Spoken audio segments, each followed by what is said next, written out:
everyone, welcome back to Starbit Reader. I am Hannah and we're going to be talking about my June wrap-up. So in the month of June I read a wide variety of books and I'm kind of going to go through them by genre. So I'm going to start with all the manga I read in June. So the first one I'm going to talk about is volume 38 of My Hero Academia. This one was really well-rounded. There was a little twist. There was something that I would have expected if it had happened a few volumes ago because it was kind of leading up to that. But since it didn't happen then, I forgot to be expecting it. So now that it did happen, I was not expecting it, and it was a really good timing. I just think that the way that this volume came into the storyline, it was just all really well-rounded. And there is a lot of character development in this one too, which I really enjoy learning more about characters, because once you get to volume 38 in a manga, sometimes you kind of figure you know everything there is to know about the characters, but with there being so many characters in this world, there's always room for lots of character development, and I think that the author does that really well. So all around, this volume was excellent, and I'm excited to see it adapted into the anime version. The next volume of manga I'm going to talk about is Black Butler Volume 1. So if you did watch the June TBR, you will remember that I said I was checking the first 5 volumes out from the library and hoping to read those. So I did read the first volume in its entirety. It was not as exciting as the most recent season, which I should have been expecting because the first volume of manga is just an introduction to the world and stuff.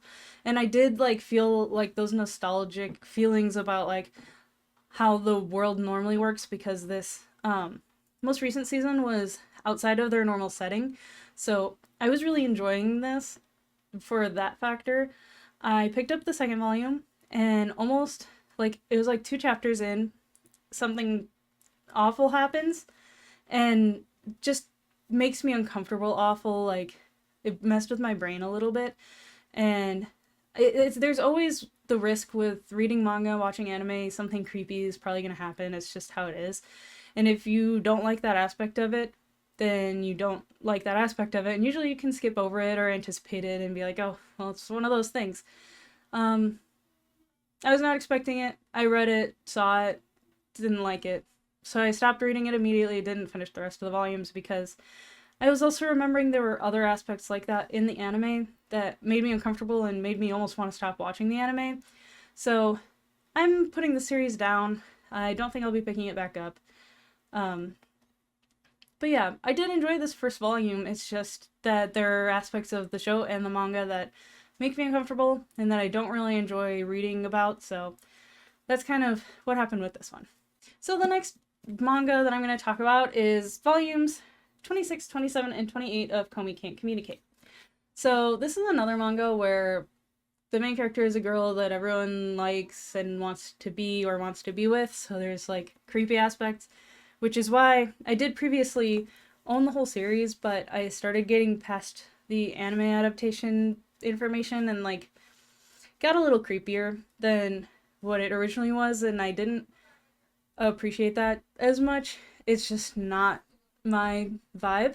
So I ended up wanting to revisit the world though, and so I checked out the 3 volumes that I haven't read yet, and I did really enjoy them. It is really, really cute, and for the most part it's super wholesome. It's just that once in a while there's something that'll happen that you're like, these kids are young kids and I don't like reading about them that way.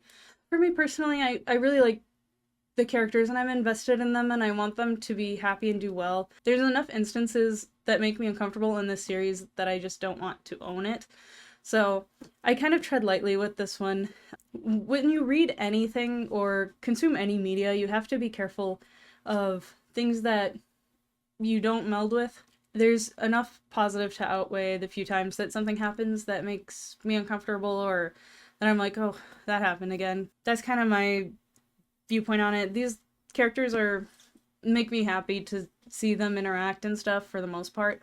So I'm glad that I picked these up. I think this month coming up, there is a new volume being released. So hopefully I can get my hands on that from my library too. So yeah, I'm excited to keep continuing with the story just through the library instead of purchasing them.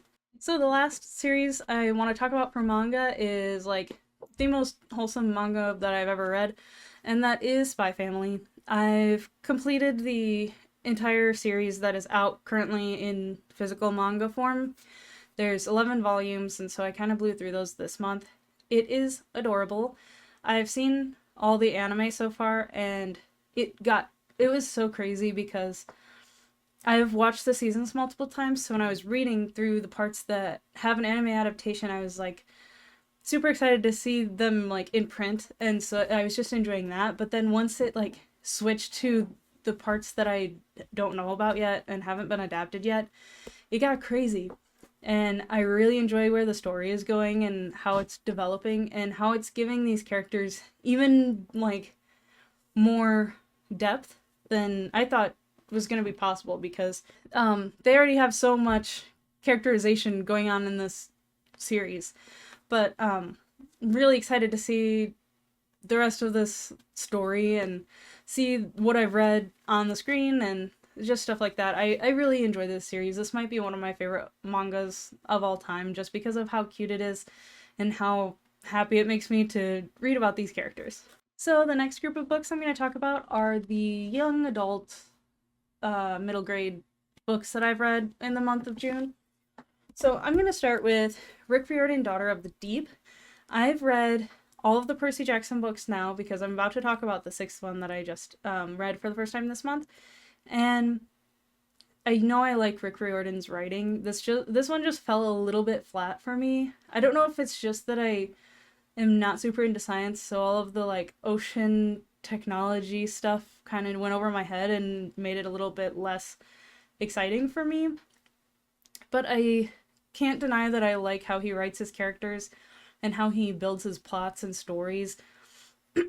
So overall, I gave this about 3 stars, I think, because I did enjoy it. It's an enjoyable read.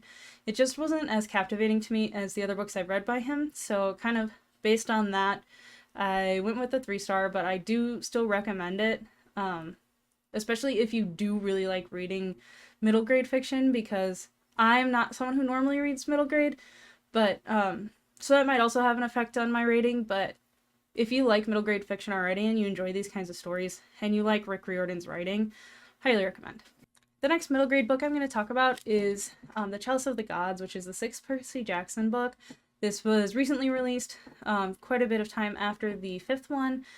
I didn't know there was going to be a 6th one until basically it was already out.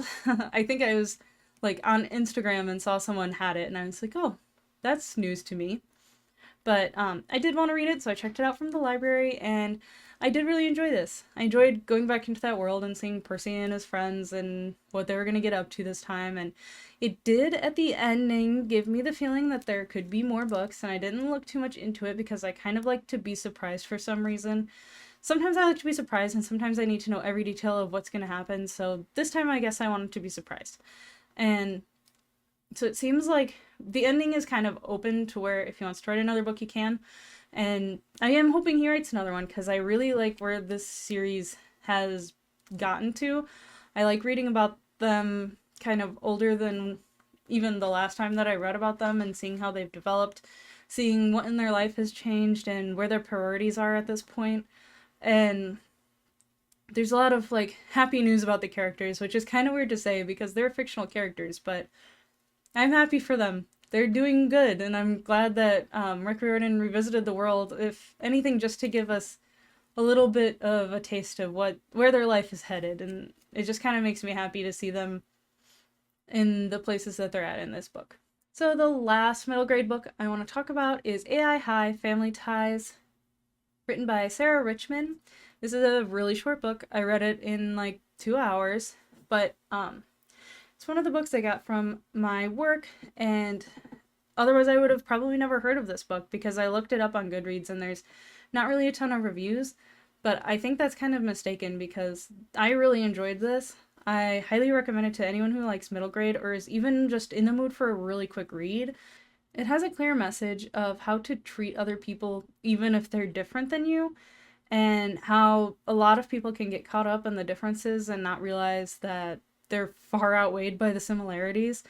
And I think that it's a really good lesson for younger kids or even adult people, because adult people are usually the people that have the hardest time accepting other people but it's a great, like, message for how to treat other people. It's important to interact with people that are different than you, and that's kind of what the story covers, and it's important to do it with an open heart and mind so that you can see that just because there are differences between you and someone doesn't make either one of you better than the other. It doesn't make anyone undeserving of love and respect. So this is really a good message. It's delivered well for an older audience or a younger audience, and I highly recommend checking this one out.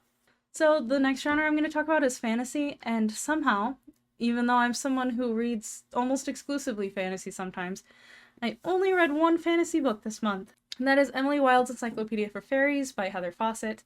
I'm pretty sure most of the people who I've seen that have read this book have also loved it, and it's easy to understand why.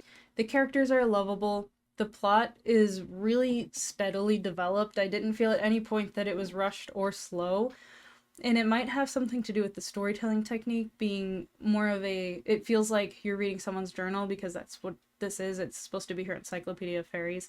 It also feels very personal because you're reading from the character's, like, private journal kind of situation. This is a great example of cozy fantasy that also feels very, like, intellectual. The plot still grabs you. And so I highly recommend this one to anyone who enjoys fantasy or just, like, a cute little fairy book. The fairies aren't cute or little or whatever in this book, but I highly recommend it if you have interest when you read, like, other fairy books and stuff, because this paints them in a different light, and it gets very specific with descriptions of them, and it kind of feels like they're real when you read this book. When you read this book, you know it's fantasy and you know it's fiction, but it feels like you're reading nonfiction. So I don't know how else to really put it, but it's really cozy and I highly recommend it if that's kind of the vibe that you're craving. So the next category I want to talk about is romance, and this is crazy that I've read more romance books than I read fantasy books this month. The first one I'm going to talk about is People We Meet on Vacation by Emily Henry. I loved this book. I cried really, really hard while reading this. I was kind of having a rough day already, but I was listening to it at work, and I'm just, like, tears falling. Like, I am bawling my eyes out, and it's both because I highly relate to the topics and, like, the struggles of the main character, but it's also because of the cute stuff they'd say to each other, and, like, I cried at the sad parts and I cried at the happy parts, and I loved this book. I highly recommend this for anyone who likes romance or likes character-driven stories. It was just really cute. It also felt really important, and the topics that it was covering were very hard-hitting, so I just highly recommend this book. It's really well-rounded and well-written, and you kind of just are excited to get to the end to finally watch it unfold. So, highly recommend this book. The second romance book I read this month is The Rom-Commers by Katharine. I loved this book very much. It's so super cute. It's, like, super duper cute. Like, kicking your feet and giggling cute. And the couple is just really well matched, and the way they get together is really natural feeling. The whole thing feels very natural, and, like, it feels like you're reading, like, the real story of these two people. I also really like Katharine writing. I've read The Bodyguards by her, and I gave that one 5 stars. I gave this one 5 stars. It's just, I think anything she writes, I'm going to be giving 5 stars. But yeah, between Emily Henry and Katharine, I think I found the two romance writers that I currently enjoy reading and can actually enjoy their books. Because usually romance is a hit or miss for me, so I'm really happy to have found two reliable authors for me. The final category for my wrap-up is thrillers.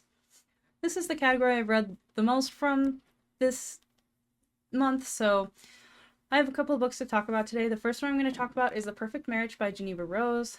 I was reading this one for a little while because I read, like, half of it and then stopped because I was having kind of, like, my mental health was weird. I was reading a lot of scary or depressing things at the same time, so I needed to kind of take a break from all of them and read something nice. And that's how I ended up picking up Emily Wilde's Encyclopedia for Fairies, which did help bring me out of that funk a little. I think the caption for this book sums it up the best. It's, his mistress is dead. His wife is his only hope. So his wife is a lawyer, and she's trying to get him off for the murder of his mistress. And it just kind of, the hijinks go from there. It is crazy. The ending is insane. It was such a twist. It was a sadistic twist, but I loved it. And if you've read this book, you probably understand. You understand why you're rooting for the worst possible ending. I don't know how else to explain it. I'm just kind of going to leave it there because I think you should just go into it not expecting too much, and then it will take you on the journey. But I highly recommend this one, especially for thriller readers. I've seen so many people in real life, like, I went to a doctor's appointment and the lady at the reception desk was reading this book, and so I talked to her about it for like 10 minutes. A lot of people are reading this book. It's a very popular thriller, but if you haven't picked it up yet and you do like thrillers, highly recommend it. The next thriller I'm going to talk about is The Favor by Nora Murphy, and this one was also really intense. It follows two women who are in kind of precarious situations in their marriage. They are in abusive relationships, and they end up kind of almost crossing paths, but they don't quite. And then one day, one of the husbands is shot in his own house. So I'm going to just leave it at that. It is insane. I really liked reading it, and as much as I was expecting a lot of the things that happened, the journey was still so worth it to read and to kind of go along with, that I am happy that the author kept it how they did. A lot of the times an author will maybe try to change the ending because they think it's too easy to anticipate, but I am usually happier when a thriller author gives the best ending for the story instead of just the craziest. So yeah, I really enjoyed this one. The twists are crazy. I just remembered one. It is really well written, and even if you think you're anticipating the biggest twist, there will be one to surprise you. So, highly recommend it, especially if you like thrillers. The next thriller book I want to talk about is Just the Nicest Couple by Mary Kubica. I said in my last video that this is one of my new favorite authors, and I'm standing by that. I really like when a thriller author can wrap up their whole story in just like a short little book, because that forces the reader and the author to go on kind of a more condensed journey together, and I think some stories need that version of writing more than others.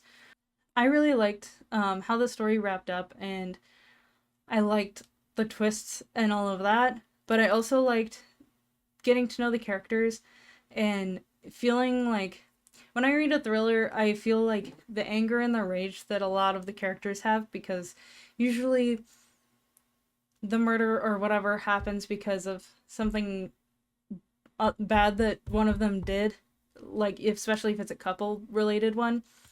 So anyway, I really enjoyed this. I think the twists are crazy, and I think it's definitely worth a read for anyone who enjoys reading thrillers or just kind of wants a quick read that really wraps you into the story. The final book I'm going to talk about today is These Silent Woods by Kimi Cunningham Grant, and this one was also crazy. I actually didn't think I was going to like it at first because it's very much an isolated thriller at the beginning where there's like kind of three-ish characters that are basically hiding from the world, and I didn't know how that was going to turn out. I still will say that this is probably a 3-star read for me. I still enjoyed it, and I still recommend it, especially if you enjoy thrillers. But some of the tropes and the elements of the story just didn't gel with me, and were a little bit tamer than I was expecting, especially given the rest of the thrillers I read this month. So I'm thinking maybe if I read this at a different time, I would have liked it more. But all that to say, I still did enjoy it, and I still do recommend it. There are twists, and there are like elements of suspense that you wouldn't get in a different kind of thriller. So it's just kind of a matter of personal taste, and I think that if you like thrillers, especially isolation thrillers where they're like off somewhere, separated from society, and then the thriller stuff happens, you'll like this one. I just usually don't like that trope specifically or that kind of thriller specifically. So this one just kind of was a 3-star to me, which is still, I enjoyed it and I like it and it's still a good book. Just wasn't like one of my favorites. So that's all. I do still recommend this one.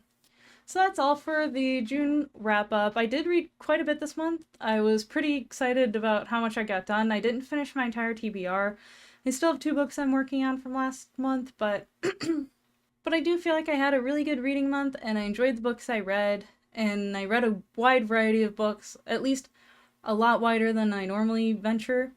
So thank you so much for watching this video and sticking with me on my channel, and I really hope that and I hope to see you for my July TBR that should be coming out later this week or next week. So thank you so much for watching, and I will see you in the next video.